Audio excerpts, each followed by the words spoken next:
होती है कि क्या चीज़ देखकर भी अनदेखी करनी है, क्या चीज़ों को अपनाना है, किसको छोड़ना है, वो चेतनता की बात है। और ये चेतनता ब्रह्म ज्ञान से जहाँ एक आत्महत्या के जीवन में, एक ये स्पिरिचुअल लाइफ में, तो हर समय ये बहुत ही अच्छा माध्यम ये टूल। पर एक और बात भी देखी जाए कि अगर हम कोई दुनियावी, कोई मटेरियलिस्टिक अपनी रिस्पॉन्सिबिलिटी, कोई काम-काज भी कर रहे हैं, कुछ भी कर रहे हैं, तो उसमें भी चेतनता होनी बहुत ज़रूरी होती है। चाहे वो अक्सर छोटा-सा एग्ज़ाम्पल ड्राइविंग का भी, कि सड़क पे होते हैं, तो अक्सर वही पंक्ति बार-बार नज़रों के आगे आती है कि सावधानी हटी, दुर्घटना घटी। तो ये हर समय चेतनता की बात है कि कहाँ पे हैं हम इस समय, वो एक-एक पल का हमें होश वो खबर, उस पल में ही रहें, वरना तो सोच 1 सेकंड लगता है इधर-उधर भागने में, ध्यान भटकने में। तो कैसे जहाँ उपस्थित है शरीर, वहाँ मन को भी उपस्थित रखना है और ये चेतनता हर समय की जीवन में हो। तो फिर बात वहीं आती है जहाँ से हर बात की ही शुरुआत है, ये परमात्मा, ये निराकार, ये जो बेरंगा है, इसके एहसास में हर समय रहना एक पॉसिबल है। एक हर एक पल इसी के एहसास में जीना संभव है। और ये कोई बहुत कल्पना की कोई किताबी बातें नहीं हैं। हर कार्य करते हुए इसके ही एहसास में अगर रहा जाए,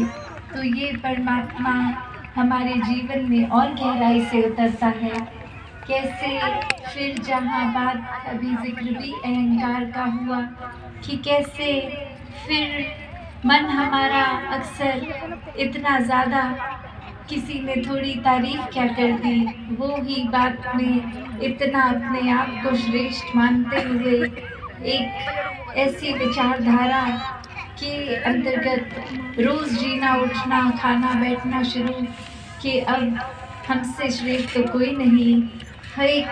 जीवन में हमने सोसाइटी में कुछ मान-सम्मान पा भी लिया, तो वो मान-सम्मान एक किसी तरह की अपनी ही अहंकार का कारण बने नहीं। जहाँ जिस रूप में भी हम जीवन में प्लेस्ड हैं, वो हमारे लिए अहंकार का कारण नहीं, विनम्रता का कारण होना चाहिए। कि अगर कोई ज़िम्मेवारी किसी रूप में है, चाहे वो घर के ही छोटे यूनिट में, जिस तरह का भी, या समाज में, या कोई भी, तो वो एक हमें अपॉर्च्युनिटी मिल रही है, मौका मिल रहा है और सेवा करने का, अंदर से अपने पात्र को और खाली करने का। क्योंकि फिर वही बात जहाँ एक फाइन लाइन होती है, एक बहुत ही संकीर्ण सी एक रेखा, जो एक हमारे मनोबल की बात और एक अहंकार की बात, कि कैसे एक हम अपनी सेल्फ रिस्पेक्ट और ईगो के बीच में जो एक लाइन है, कि अक्सर हम ये बात तो हर किसी को सिखाया जाता है कि एक दूसरे का मनोबल बढ़ाओ, वो मोटिवेशन बढ़ाओ, पर कहाँ वो मोटिवेशन को अब हमारे ही मन में हमने उस तरह लेना है कि वो एक जिस काम के लिए है, वो अपना काम उस तरह करे, वो अहंकार की तरफ ना जाए। अक्सर सूक्ष्म अहंकार की भी बात होती है कि हमें पता तक नहीं चलता कि कब एक छोटी सी जगह से ही हमारे अंदर अहंकार धीरे-धीरे घुस रहा है। चाहे वो कोई बड़ा एपिसोड, कोई बड़ी घटना ना हो, एक छोटी सी ही चीज़ कि किसी का कुछ अपने आप से तुलना करके हमने देखा कि उससे ज़्यादा अच्छे हो गए हम किसी बात में, और वहीं किसी के ना जताने पर भी खुद ही इस बात को मन में अहंकार के रूप में लेते जाते हैं। तो फिर ये अहंकार तो अपना घर बनाएगा ही मन में, और साथ ही ये परमात्मा उतना मन से जाएगा भी। तो हमें किसको टिकाना है, किसको नहीं, ये शरीर की भी जब बात हो रही है, तो हाँ, ये आत्मा जो है वो ज़्यादा इस शरीर से महत्वपूर्ण उस रूप में तो है, पर ये परमात्मा ने शरीर भी इसलिए दिया है कि हम इसकी देखभाल करते गए थे, सारे अपने रिस्पॉन्सिबिलिटीज़ भी निभाएँ। जैसे एक मटका या कोई भी बर्तन ले लें, एक बाहर की सुंदरता से ज़्यादा वो मज़बूती इम्पोर्टेंट होती है कि अंदर उस पात्र में क्या है, वो पानी है या जो भी है,